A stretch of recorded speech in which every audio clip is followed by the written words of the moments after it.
Hello there, and welcome to this week's episode of the Total Waterpolo Podcast. We've got a very special guest joining us from Canada today. It's none other than Nicolas Constantin-Bicari, a great player, a great personality, and I can't wait to chat with him. Just before we start, as you guys will know, we do have a Patreon account. If you want to support us financially, I will leave the link in the show notes. I won't bore you on that. If you can continue to subscribe to this podcast on YouTube, Spotify, Apple Podcasts, and all of our social media channels, it helps us grow and bring better content to you. But moving on now, straight into the chat with Nicolas, who's been waiting patiently. Nicolas, how are you? Welcome to the podcast. I'm really good. Thank you for having me, and congratulations for what you guys have been doing for their sport. It's really nice. Thank you. No, we appreciate that a lot. Now, we've got a lot to talk about, but I just want to start off with something slightly weird. Your name is a very exotic name. It's maybe not typical Canadian. So maybe if you can tell us your name, your background, where does this come from? Yeah. So basically Constantine-Bicari. It's half Greek. So Constantine is Greek, my grandfather on my mother's side, and then Bicari is Italian on my dad's side. And then it's basically both my grandfathers, they immigrate here in Canada. They found their wife here, and then so I'm the third generation of. So I'm 25% Greek, 25% Italian, then 50% French Canadian. But I consider myself basically fully Canadian. Yeah, well, maybe you're always destined to be a top player then with that sort of Greek, Italian kind of heritage. I mean, they're obviously Mediterranean countries and you've sort of ended up in snowy, cold Canada. But anyway, we won't dwell on that too much, but it's interesting. Let's talk about your journey in water polo and starting off, from what I understand, your brother and I think you've got 1 million cousins, right, who all played. Is that right? Yeah, that's right. It's basically, this is how I started water polo. My aunt was a director of a pool here in Montreal. So basically, all the siblings, my mom and her sisters and brothers, they all put their kids into aquatic sports. So we basically all went swimming, diving, and water polo, and then suddenly we all kind of we all continue in water polo and we stop the other sports. So that's the way it went. And then after, let's say, there's me, my cousin Matt, who made the junior team as well, the national team, and then he stopped. But I'm the one who kind of pursued that passion to the other level. So you obviously have a bit of history with sort of aquatic sports. Canada's kind of more known for its, maybe ice hockey or something like basketball or maybe. So what's it like for kids who maybe aren't in your situation? How is it for them to get into water polo in Canada? Is it easy for them? Is it accessible?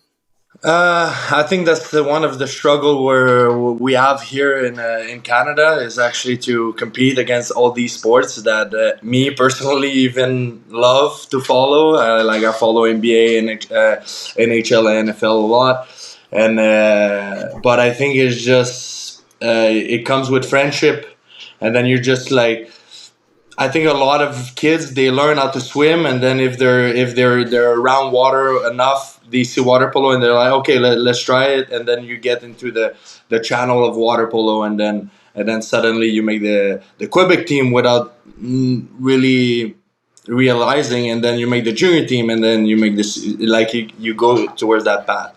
But I think it's really, this is one of our biggest challenge is to bring youth and kids into the pools, and I think we have some challenges in Canada to do it in terms of just the climate. I think water polo is a summer sport, so much better to play water polo in the sun outside during the summer, and also for their leagues to have a good competition level.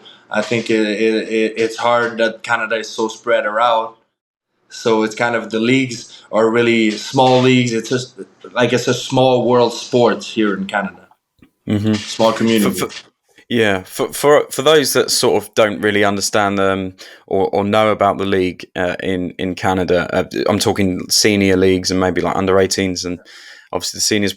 What's the climate like there? Is it a strong league given that it's probably not so professional, or does it need a lot of work? I wouldn't say it's professional. I think it it's clubs that people are paying to play and to train and to be part of the league.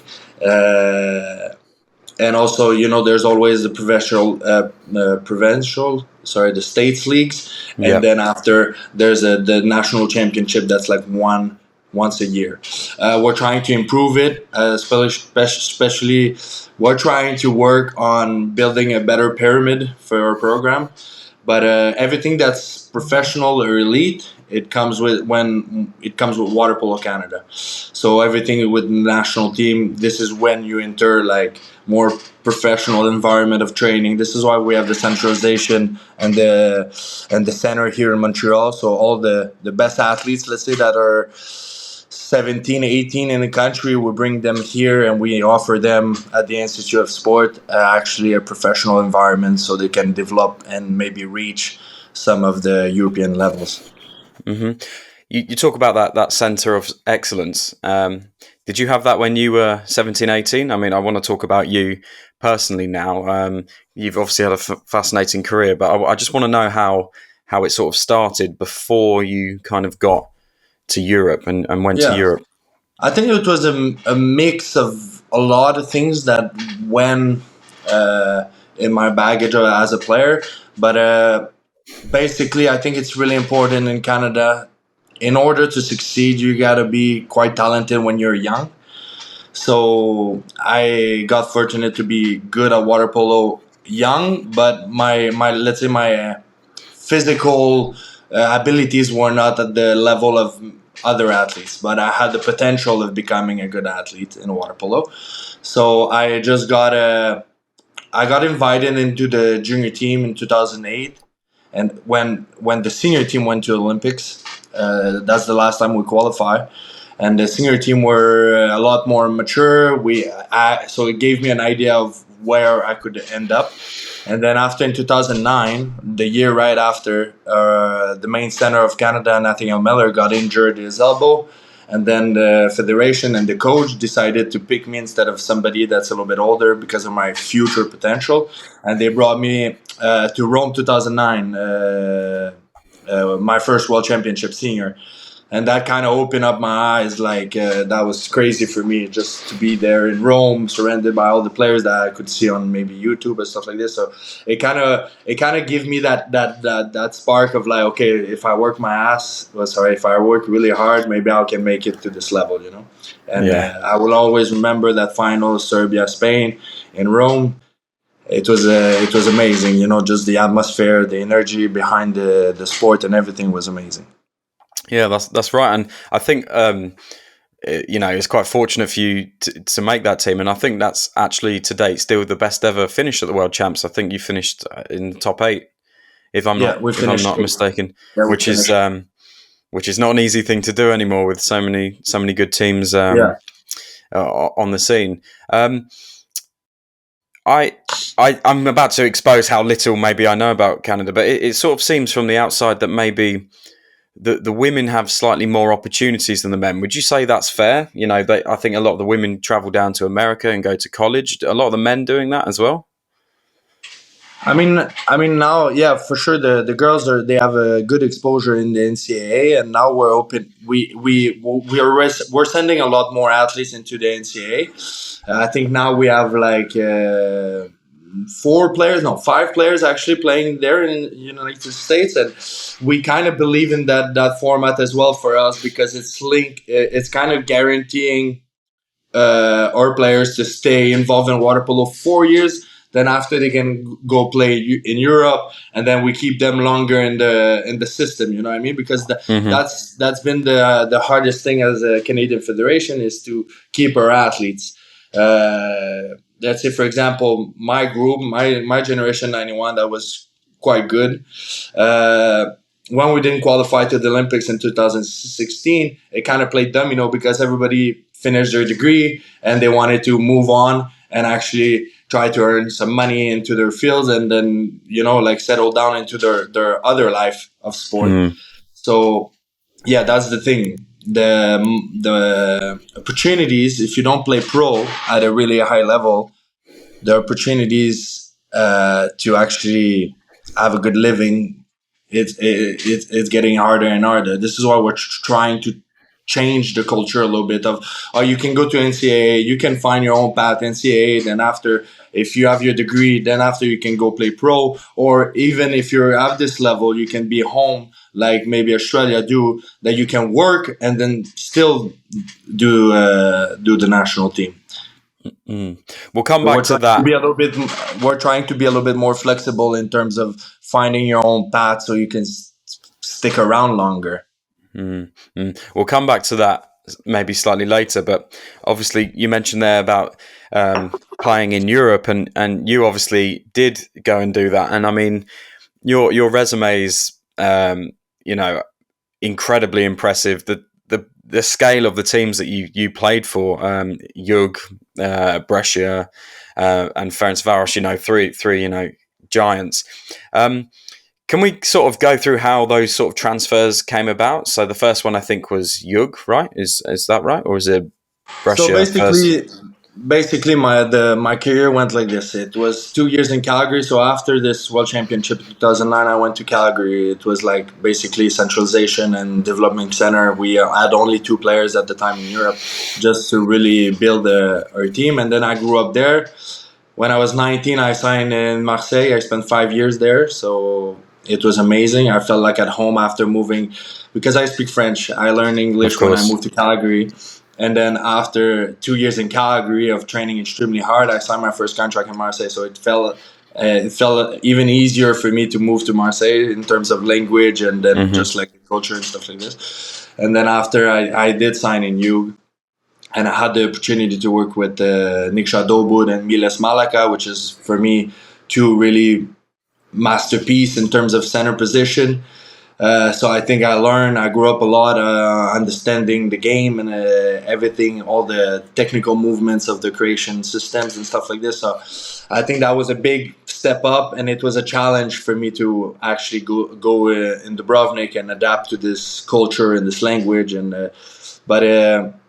and then after I moved on, I went to Australia as well. I did a 6 season there. I absolutely loved it. And then after I signed, let's say my biggest contracts in terms of sport, I signed in Ferencváros 2 years, and then I finished my professional career in Brescia. When I say finish, is because I don't really know now. I'm based in Montreal. I'm trying new things in my life, and I'm involved in coaching and doing a transition, and I wanted to be based home and give back to the federation. But it's basically how it went, and these 3 years was amazing too.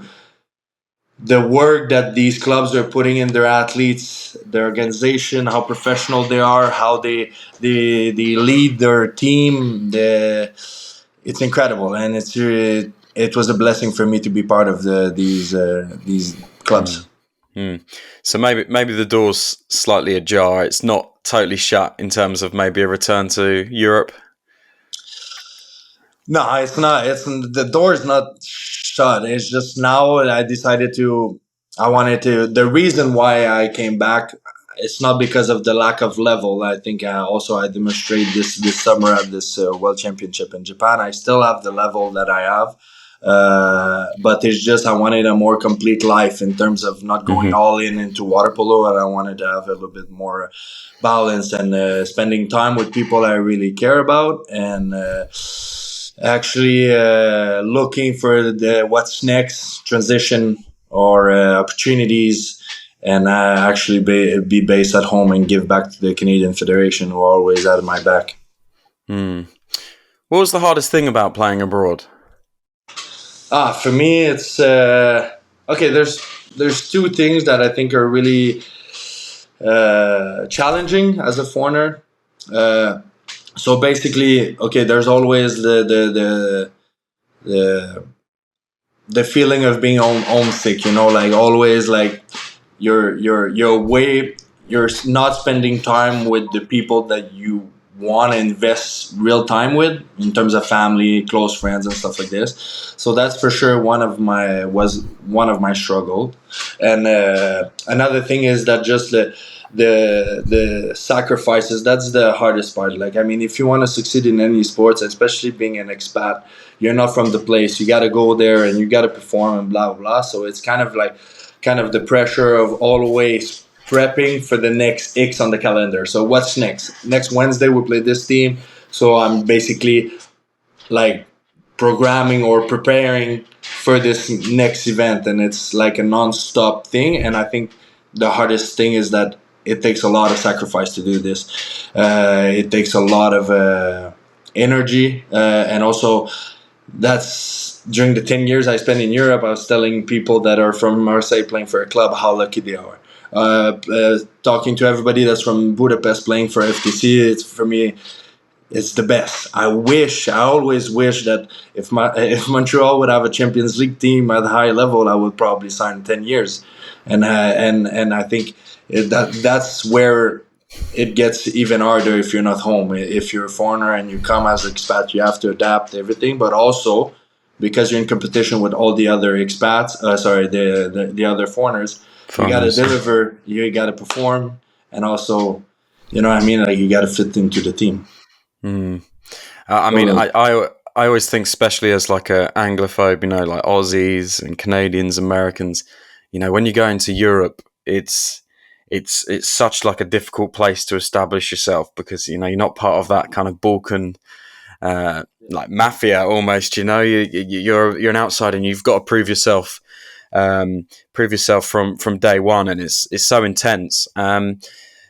Do you have a favorite memory at any of those clubs? Do you have like a favorite club? I mean, was it when you were in Budapest with Fradi? I mean, look, I appreciate all the clubs I've been to, all the groups of guys. I've been fortunate enough to go play in good clubs. Like, I have a lot of my friends, Canadian friends or Americans or Aussie, that went in Europe, but they had bad experiences in terms of just level or professionalism of the clubs that they went to. So I cannot say, like, I always been grateful for the opportunities that the clubs gave me. But one highlight for sure, I think, was I kind of had two goals in my sporting career. First of all was to go to the Olympics. It's still ongoing. And then the other one was to win a Champions League medal. So I have 3 games. I played 2 times, one with Jug and one with Brescia for 3rd place in the final 8. And then we lost, so I finished 4th twice, and then I finished 2nd when we went in the final of Champions League with Ferencváros. And to be honest, I have to be extremely thankful for Ferencváros that I was there the 2 years of COVID. It was not easy, especially coming from Canada, going to play in Hungary with all the things that were going on and blah blah. And the club was literally amazing, just having my back. Joel Varga, probably one of the best coach I had in terms of human, big heart, pushing me to another level of my game. And so I have so many. Every time let's say now I'm thinking about your question, I'm going through all my career, and I got flashbacks of really good things. And one of my closest friend now, I met him and I played 2 years in Marseille with him, and he's an Aussie guy, and I met him again when I moved there in Sydney. So it's kind of it's the relationship that I built throughout the years, and the main highlights of the sport, like scoring a big goal in an important moment. This is where it sticks, and it's like, okay, it was worth it, because you have these feelings, you experience those really rare feelings that in a normal life you don't really get. Yeah. Sort of justifies all those hours that you put in and all those sacrifices that you mentioned. You said there your sort of sporting ambitions, obviously a Champions League medal. I assume you mean winners medal, because obviously you have won the Fradi, a silver, but also the Olympics. Now that's obviously that's still on the cards. That's not like completely unrealistic. And I sort of want to talk to you about that now in terms of the Canadian national team. There's obviously a really strong correlation between countries that have really good professional high performance leagues and their national teams. It's not hard one to get your head around. You've basically got to beat the USA and Brazil and even Argentina now are sort of coming into the picture, maybe, as they've still got a way to go, but it's not an easy thing to do to qualify for the Olympics. How optimistic are you about Canada's chances, if not this time, but going forward? Can you see a place where Canada can be the best team, the top team in the Americas? 100%, and that's the beauty of it now, and this is why I'm still around, and this is why I keep pushing, because I feel that the Canadian Federation now, we're at a really good spot in terms of leadership, coaching, environment. I think our young core is not young anymore. A lot of players have more experiences. We have been playing for a lot of years together, and let's say the core of our team is like 25, 26, so they are coming to a maturity, and then they have some experience in Europe. And no, we believe, especially following Pat Orton leadership, that I think there's really good things put in place for us. And then I'm extremely excited for Pan American Games. I'm extremely excited for Doha World Championship, and then also what the future holds, because and that's one of the reasons why also I came back. I had my personal goals in terms of my professional career, but then after, if I want to go to the Olympics, I got to give back to the Canadian Federation, and working extremely hard with not only the present moment, but also to work with the youth and the pyramid of their federation. So I think now we have a good opportunity with our 2005-2006 that they have a good potential to become a good team, and then I want to invest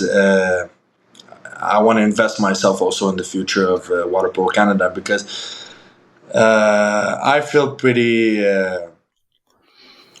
proud of where I'm coming from, the work I've done, but also I want to give back so much to the sport here, because they gave me they gave me the platform to go play in Europe and stuff. So speaking of playing in Europe, I mean, America, the Team USA have been very sort of blunt and open about the fact that they just want all their players to go and play professionally in Europe. We see it quite often, kind of a lot of maybe Australia and some other countries more further afield in an Olympic year. They sort of train at home to be, you're such a big distance. But would you say that your team, obviously now you're preparing for a tournament which is really imminent, but would you encourage all of the Canadian senior national team and anyone else in Canada to go and play in Europe? Would you say that that's probably the best thing for them?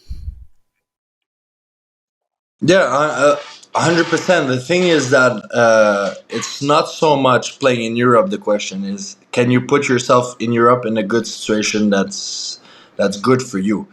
There's a lot of past experiences that we're sending athletes in Europe, but they're in bad environments. They're in lower clubs that either they have money struggles, or they don't have ambition to actually like develop these players. So then after, if you're 22 here in Canada and you have a good potential, and you're actually good, and you want, and you have the ambition, and you say, okay, I'm going to sacrifice all my life here to go in Europe, but then your first experience is trash, for sure you're like, okay, I bring back, and then after, what you're going to do? You're going to decide to go to work. So I think the best thing for sure is to go to Europe, but in a situation that it's really good for you. Or, for example, us Canadians, we have basically all the world to go play, but we're as a the federation were trying to more like send our athletes to good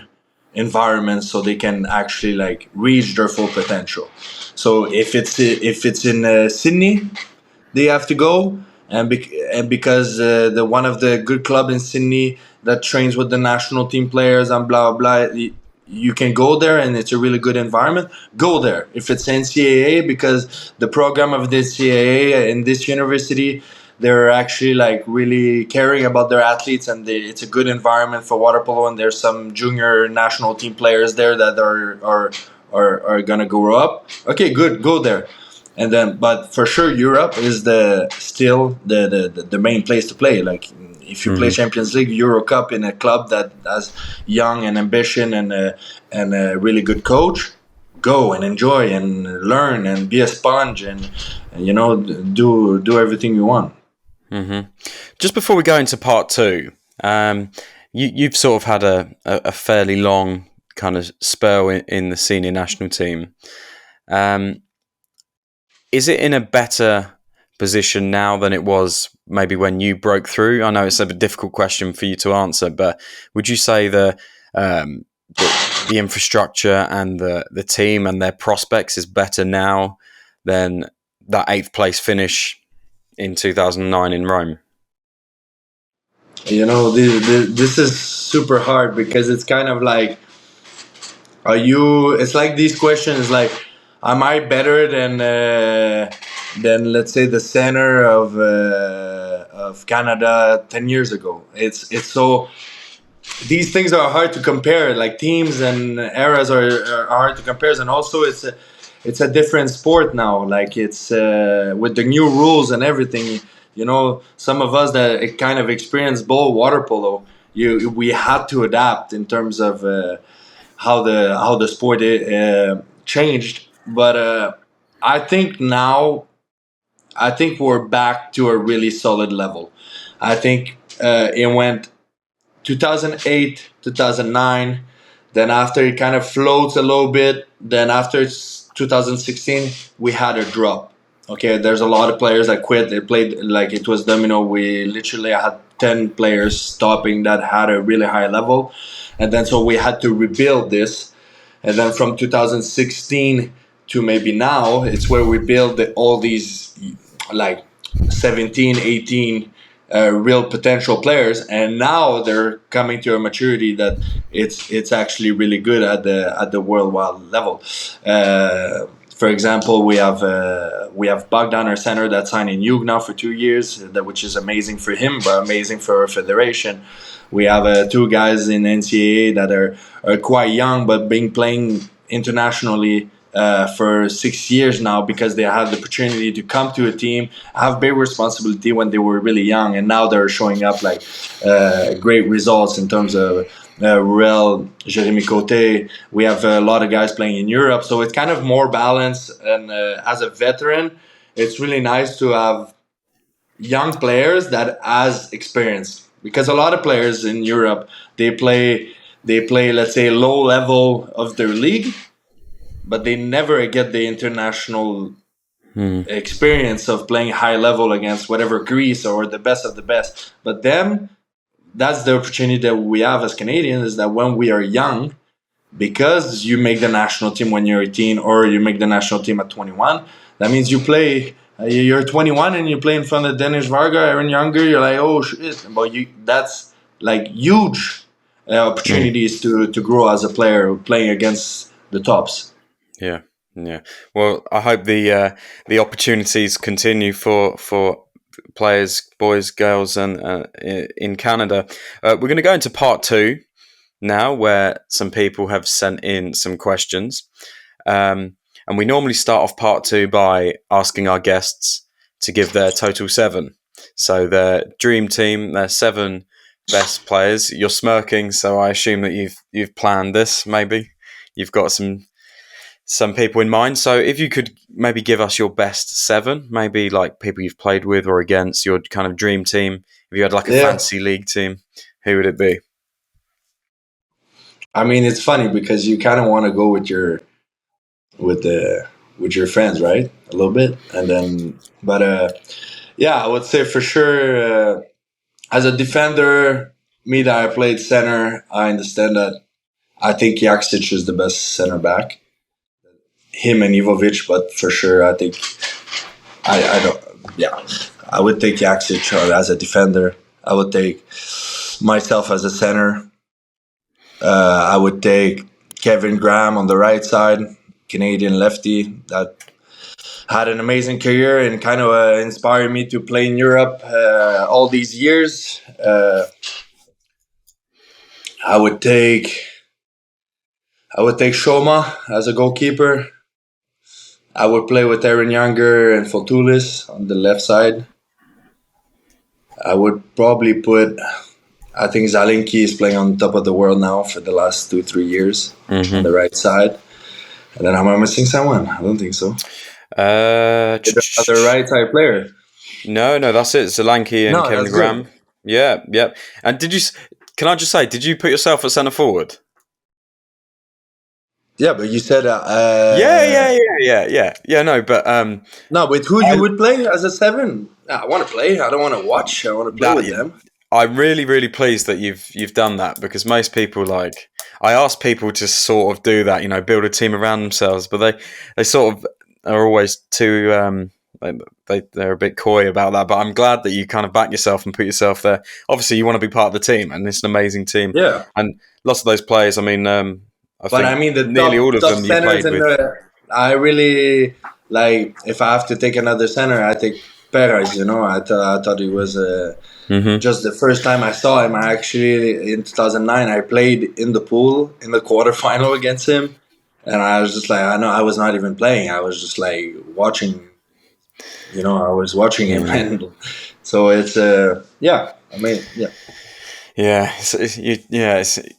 the worst thing, I think, when you're playing against someone that's just top quality. You become a bit of a bystander. And also, you become a statue, really, don't you? My first game international at the senior level, like on the big stage, was Hungary in 2009. So I played against Madarash, Gabor Kish, Birosh. Everybody was there, and I didn't know what how to feel, really. It was like, I'm literally in the water with them. But and it's funny how time and now Madarash was my director in Ferencváros. Of course, of course. How it's amazing. Yeah, that's a real baptism of fire. That Hungary, your first game. Okay. Someone did ask whether you're planning to play in Europe again, but we've sort of already covered that one. You sort of giving a non-committal, maybe not. We hope you do, but obviously I know that you're enjoying yourself at the moment. And in fact, you spoke about the coaching you were doing, and we do have a question here. I haven't written the name down, so apologies for the person that sent this in. But what does Nicolas think of the 04-05 Canadian generation that he's training and coaching? And the second part to that is, can you see yourself as a full-time coach going forward? Okay, so the first part of the question, I think I've said it before. I think we have a young core, maybe 5-6 players with a really good potential that have been working now a year with them. Actually, there's one of them that made the team this year and was in Japan. So in terms of building around these 5-6 players and creating a team, and one thing I like is that it's a really close group. So the friendship is installed, the camaraderie, whatever the. Yeah. So this is, I think, a good opportunity for Canada to actually push this generation for years to come. And then also coaching, I love giving back. So coaching, I never really experienced leading a leading team as a coach. But I think with all the experience I've gained throughout all the coaches I've been coached, I think I will be pretty good at it, and I want to experience to see if I enjoy doing that. Yeah. So for sure, now when I'm on the side of the pool, I'm coaching, but it's more like training, coaching, and then we'll see. We'll see if I like it. But so far, it's been amazing. Yeah, good. Are you a good coach? I mean, if I had one of your players on now, would they be like, oh, he's the best of it we've ever had, or would they be like, ah, he's still got a sort of a player mindset and he doesn't view But things like a that's the hardest thing now in the situation where I'm at, is that I'm a kind of a player coach. So it's kind of yeah, a yeah, we basically take the calendar, and then the year calendar, and we say, okay, when I have to invest myself as a player 100%, and when I can have like maybe a personal yeah, training on my own, and then coach more. mm, So it's been quite of a new experience for me to kind of float through these phases. But I mean, it's what I was looking for. It's not like yeah, going all in into playing. It was more like see other things and have a better balanced life. And yeah. yeah, it's been amazing to go back and forth with this. And I think their opinion of me as a coach would be pretty positive. I like to think so. Hey, yeah, it'd be weird if you said anything else, but yeah, it's such a weird time, that sort of transition from player to coach, because you still think, oh, I'm still good enough to be playing, obviously good enough to be playing, and you are playing, and then you think, am I actually splitting my time wisely? And also the dynamic, if you're playing in the senior national team with some guys you're coaching, it's always an interesting But that's something that we're dynamic. really trying to avoid. Like, there's one player that I consider myself like coaching him. The rest, like most of the senior team are abroad. We send them away. They play either in good clubs in Europe, or they play in CA, or even there we have 2-3 guys in the west of the country now training there, and they're decentralized, if we can say like this. And then so during the year, usually when it's a normal year, not the Olympic year, but when it's a normal year, the people I coach, it's pretty rare that I will be in the water playing with them. And I think that's really important. Yeah, I agree. You spoke earlier about a good time that you had in Australia when you were playing there. We've got a question here from an Instagram account called Detox Milk, and they ask, will you be returning to Australia to play? They also sort of two-part that with talk about the quality of the league. I'm quite interested on your take on the Australian league, because a similar model, as you sort of alluded to earlier, could be replicated in Canada. So will you talk about the quality of that league and maybe how it can be sort of brought maybe over? That can be the model for Canada.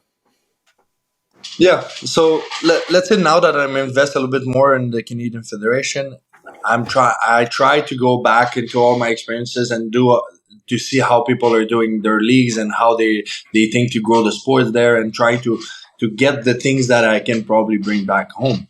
And then the thing is, I really enjoy in Australia. First of all, well, I'll answer the question is if I'll go back. Now it's pretty clear that for now I'm based in Montreal, and my commitment will be short terms. So depending on the league, how it is, the league. But if the league can be only 2 months, maybe that's something that could be good for me to go back. The thing is, let's say I started to do some clinics. Let's say I went 2.5 weeks in Zimbabwe to give back to the water polo community there, and to live an experience that was outside of playing water polo performance on demand. And I absolutely loved it. So I'm kind of open to all this. I don't know if a 5-month commitment to go back or a 6-month commitment to go back to Australia is possible at the moment. But no, I'm interested if there's shorter term opportunities out there. So coaches in Australia, that's your yeah, Here we that's go. your I'm joking, but signal. there's another thing I really admired from the Australian League. Well, I played in Sydney West Magpies when I was there. It's really linked with their national team. So if you're a national team athlete, you train in the morning with the national team. You go to institute like we have here, the centralization, and then at night it's kind of linked. The coach of the club and the coach of the national team, they work together, and then I really like that. And also I got invited to train with the national team coach Elvis at the time in the morning, so I kind of kept my physical fitness or level at a really high level when I was there, so that was really good. And then the league in itself, Australia, the league is really fast. Really fast. It's a culture of work. I don't know if it's just like, but I think the entire league, all the teams could swim really well compared to here. You know, it's a more friendly. It's not like optimal physical shape. You know, so it's kind of something that. To find 2 or 3 clubs in Canada that can really, the national team can be linked with and work together and try to level up the level of the clubs and the national team at the same time, that's amazing. And also the community of water polo in Australia is remarkable. Everybody that stops playing water polo, they give back. Either if they're successful in their business, they're giving back financially, or they're giving athletes that are on the national team, they graduated, they say, okay, we'll give you opportunities for jobs while continue to play, and then it gives you a better transition. So I think the water polo community there, the ex-players being still involved in sports, somehow, is it at the club level, coaching, or just financially, or just like giving jobs to water polo players, or just being in this community of exchanging experiences and motivating and supporting some clubs. It was amazing, and that's something that we can for sure learn from, because I don't think that's the case right now in Canada like we want to. And I think we're changing a lot of things in terms of federation. So when you stop, you're kind of appreciative of your career with Water Polo Canada, so you want to give back. So we're working towards that as well. Good. Bor Tanasievich, well, I've just completely butchered that name, but Bor Tanasievich, I think that's what has asked. Apologies, my Croatian's not that good. But what's your best memory with Team Canada? If you had to pick one, I'm sure there's many. Yeah, there's many, but one. Is there one? There must be one. There must be one. Everyone always says there's many. Yeah, there must be. There must be one. I'm like, it's not. I'm thinking more about the like brotherhood. I think my group, my generation, 1991, and from 2009 to 2016, it was a hell of a 7 years for me in terms of the friendship I built with this team, and we were so close. We had so much fun together. So it's just like I have so many memories. But in terms of playing, I think it was just like.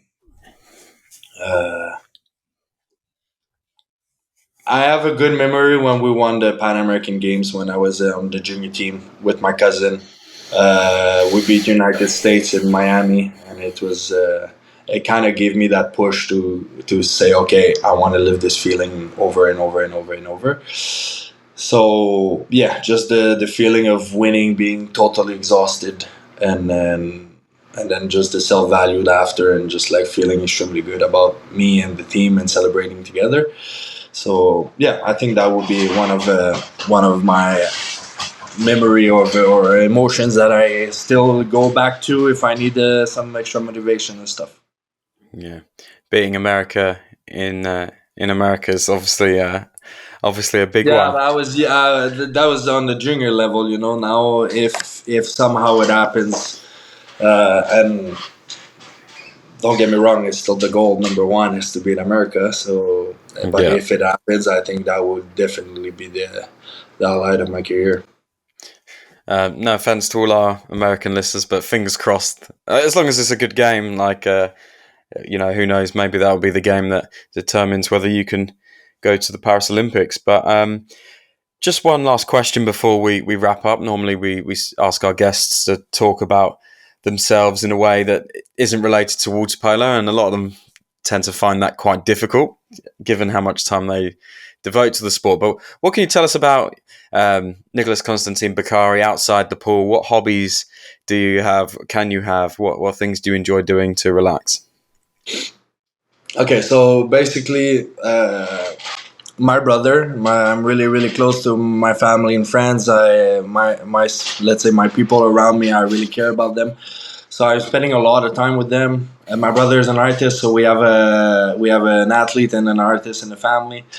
So I really appreciate and love the street art of Montreal, the culture, the music, the music scene, and actually I've been pretty lucky to have him around because I haven't been in Montreal for almost 12 years, and now every time he comes back, he brings me along to all these events and stuff. So that's for sure something that I'm exploring. By the way, his name is lebicar.com if you guys want to check it out. Shameless Shout out plug. to my brother. Here Shameless we go. plug on the. That's actually what he did. No, I'm joking. But yeah, so yeah, for sure, music, art is a big thing now. Depending on the calendar, I go back skiing. I was skiing when I was young, so I go to the mountains here and I ski a bunch with my friends, and then yeah, exploring a little bit of business opportunities left and right. I got a lot of friends that are entrepreneurs, and yeah, I'm actually like doing my transition as a coaching, but also exploring what I would like to do after, and maybe open either a coffee place / art gallery with my brother. That's something that's always in the back of my mind eventually, but we'll see how it goes. Yeah, I can tell you love your coffee, and if your brother can ever draw anything water polo related, I'm sure we'll happily post it and share it on our page. You said you wanted to maybe do something business wise. Did you just mean the coffee place, or is there maybe something No, but more? that's something I gotta like. Oh, my two best friends, they're involved into real estates, like flipping houses and stuff like this. Now the market in Montreal with the exchange rates it's not the best, but that's one avenue that I kind of want to look into. And then my best friend's got some I don't know if some startups that I kind of want to maybe invest when I'll have more time. And then I don't think I'll be able to sit in the office from 9 to 5. I don't think it's in my nature. I think I need more action. Like even now, speaking 50 minutes, I'm kind of getting shaky and want to move around. But but no, I think no, it's been a real blessing to have all these people around. Even if I left 12 years, I still have my circle here. They came to visit me every year I was abroad. So I'm really grateful for my best friends and my family that has supported me during this journey. Well, I know a hint when I hear one, so we will call it a day there. Nicolas, thank you so much for joining us. It's been really insightful, and everyone wishes you the best of luck for Pan Americans, the rest of your career, and whatever comes after. Perfect. Thanks a lot for having me.